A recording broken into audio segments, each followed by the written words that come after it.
Qazaqstanyň ilkinji prezidenti Nursultan Nazarbayew Russiýanyň premier ministri Mikhail Mishustin bilen 19 awgustda Nursultanda geçiren duşugyny Özbegistan we Täjikistan bilen bir hatarda Türkmenistany Ewraziýa ykdysady birleşigine çağırmaly diýdi. Bu barada Rus hökümetiniň resmi web saýty habar berýär. Ewraziýa ykdysady birleşiginiň agdarlaryny köpeltmek arkaly onu güýçlendirmeli.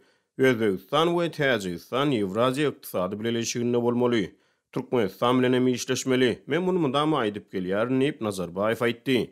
Türkmen resmileri Ewraziýa ykdysady birleşigine agda ýurtlar bilen gatnaşyklary ösdürmäge istek bildirýänliklerini aýdýarlar. Vice-premier Serdar Berdimuhammedow Ewraziýa ykdysady birleşigine agda ýurtlaryň hökümet başlyklarynyň 29-30 aprelde Kazanda geçirilen duşugyň neden çykyşyna Türkmenistanyň birleşigi agda ýurtlar bilen gatnaşyklary ösdürmäge istek bildirýänligini ma'lum etdi. Türkmen wekiliýeti bu duşuga synçy hökmüne gatnaşdy. Biziň ýurdumyzyň ykdysady hyzmatdaşlyk boýunça öz hyzmatdaşlaryny hödürlemäge zady bar diýip Berdimuhammedow aýtdy.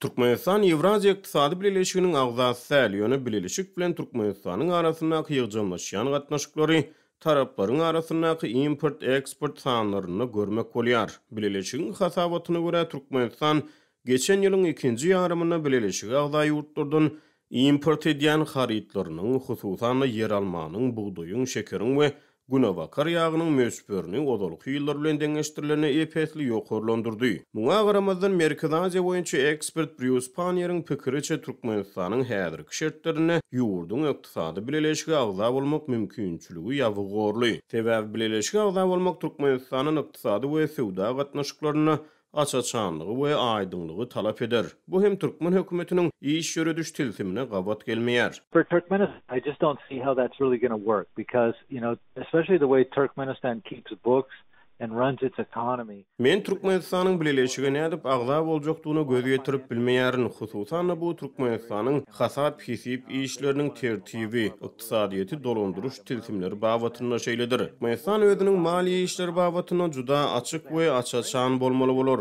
Birleşigi agda ýurtlar Türkmenistanyň onuň näçe pulunyň bardygy, pullary nira harçlaýanlygy we manadyň hakyky hümmeti barasynda has köp maglumat bilmek islerler. Sebäbi olar sowda bilen meşgullanmaly diýip Panier aýtdy. Because they have to do trade. Ewraziýa ykdysady birleşigine Belarus, Ermenistan, Qazaqstan, Qırgızstan we Russiýa girýär. Birleşik 2014-nji ýylda Russiýa, Belarus we Qazaqstan tarapyndan esaslandyryldy. Hemde 2015-nji ýylyň ýanwaryna öz işine başlady. Panier'in sözlerine görä birleşigi agdalyk Türkmenistanyň onuň Iran we Hytaý ýaly üçüncü taraplar bilen edýän sowda geleşikleri babatyna da açaçanlyk talap eder. Hytaý Türkmenistanyň eň ýeri ykdysady hyzmatdaşlarynyň biridir. Merkezi Aziýa boýunça ekspert Qazaqstanyň ilkinji prezidenti Nursultan Nazarbayewiň 90-njy ýyllaryň ortalaryndan bäri Ewraziýada has ýakyn ykdysady hyzmatdaşlyga çağırış edip gelýänligini gurrun berdi. Onuň sözlerine görä Täjikistan köp ýyllyklaryň dowamyna gurama agza bolmagy synanýar. Özbegistan 2020-nji ýylda Ewraziýa ykdysady birleşigine synçy agda statusyny eýe boldy. Hökümetçi Türkmen portalyna.com neşri Nazarbayewiň Mishustin bilen geçiren duşu hemde onuň Türkmenistan bilen ykdysady birleşigiň arasyndaky gatnaşyklary ösdürmek çağırışlary barada 19 awgustda habar çap etdi. Ýöne neşri näme üçindir bu habary soňra pozdy. Bu aralykda Aziya Plus Täjik neşriniň habaryna görä Türkmenistanyň prezidenti Gurbanuly Berdimuhammedowyň 16-17 sentýabrda Şanxay hyzmatdaşlyk guramasyna hemde kollektiv howpsuzlyk şertnamaty guramasyna agza ýurtlaryň döwlet başlyklarynyň duşenwede geçiriljek bilelikdäki sammitine gatnaşmagyna garaşlýar. Berdimuhammedow mundan öňe 2007 we 2016-njy ýyllarda Şanxay hyzmatdaşlyk guramasynyň sammitine gatnaşdy. Türkmenistan şu wagt içinde kollektiv howpsuzlyk şertnamaty guramasynyň sammitlerine döwlet başlyklary derejesinde gatnaşmady. Ekspertlere görä Hytaý Şanxay hyzmatdaşlyk guramasyna, Russiýa bolsa Ewraziýa ykdysady birleşigine hemde kollektiv howpsuzlyk şertnamaty guramasyna agalyk edici güýç hökmüne tanalýar.